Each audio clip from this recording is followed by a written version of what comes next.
Hello everyone, it's me Shrabani. কী অবস্থা সবার, কেমন আছেন? আশা করি খুবই ভালো আছেন।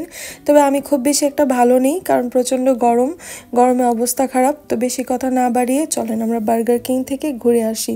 বার্গার কিংয়ে গিয়ে কী কী খেলাম এটা নিয়ে আজকের ভিডিওটা খুবই ছোট, আশা করি আপনাদের কাছে ভালো লাগবে ভিডিওটা। তো যথারীতি আমরা খাবার অর্ডার করে ফেলি। খাবারে ছিল চিলি চিজ, 2টা অনিয়ন ড্রিঙ্কস ছিল, দেন 2টা বার্গার ছিল, আর সস ছিল। সস ওদের আনলিমিটেড সস কিনা জানি না, বাট বার্গার কিংয়ের এই জিনিসটা আমার কাছে খুবই ভালো লাগে। ওদের এক একটা সস এক এক ফ্লেভার। আসলে ম্যাকডোনাল্ডসে এতগুলো সসের ফ্লেভার থাকে না, বাট ওদের এই জিনিসটা আছে, দ্যাটস ওয়াই আমার কাছে ভালো লাগে। আর ডেকোরেশনের কথা যদি বলি, ডেকোরেশন খুবই সুন্দর। ওদের 2টা ব্রাঞ্চ আছে, তার মধ্যে থেকে এই ব্রাঞ্চের যে ডেকোরেশনটা, এটা আমার কাছে খুবই ভালো লেগেছে। এখন আসি খাওয়ার কথায়।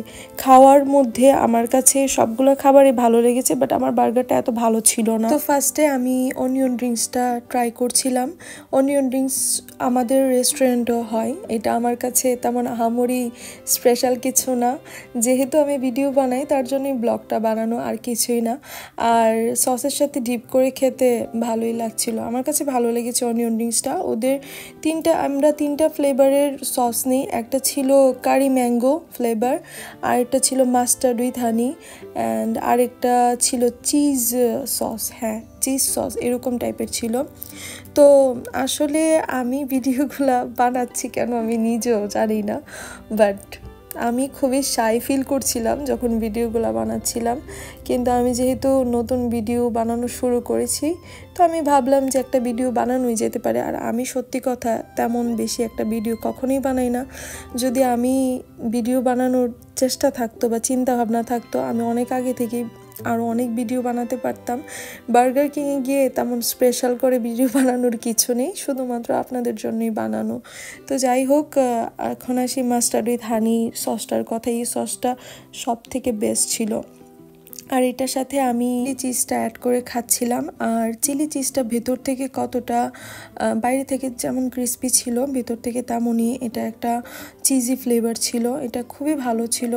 আসলে আমি এটা ভেঙে দেখাচ্ছি, এটা ফানি না, এটা অনেক ফানি আমার জন্য। তো যাই হোক, এটাও ভালো ছিল খেতে, খারাপ না, ভালোই ছিল। এখন আসি বার্গারের কথায়। বার্গারের বানটা আসলে খুবই নরম ছিল, ভালো ছিল খেতে, বাট ভিতরের যে চিকেনটা, এটা অ্যাকচুয়ালি অনেক ড্রাই ছিল। আর যেহেতু সস বারবিকিউ দেওয়া ছিল, আমার কাছে বার্গারটা তেমন ভালো লাগে না, সত্যি কথা যা। তবে আমি খাবার অপচয় করা কখনোই পছন্দ করি না, সেটা হোক ঘরে হোক বাইরে। কারণ আমি মনে করি যে যারা খাবার ফলায় বা যারা খাবার নিজের হাতে করে, কৃষক যারা, তারা অনেক কষ্ট করে প্রত্যেকটা জিনিস ফলায়। তো তাদের প্রতি আমাদের সম্মান রাখা সবসময় উচিত। আর এখন আসি বার্গারের কথায়। খুবই বাজে ছিল বার্গারটা, একটুকু ভালো ছিল না। বার্গারটা শেষ করে আমি একটু কোক খেয়ে নিই। কোকাটা ভালো ছিল, লেমন ফ্লেভারের ছিল। এটা একটু ইউনিক লাগছিল আমার কাছে, কারণ আমি এটা ফার্স্ট টাইম ট্রাই করেছি। তো এই তো ছিল আজকের একটা ছোট্ট ব্লগ।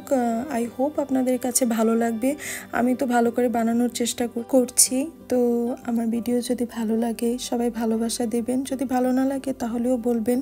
তো এই পর্যন্ত সবাই ভালো থাকবেন, অন্য একটা ভিডিওতে দেখা হবে, বাই।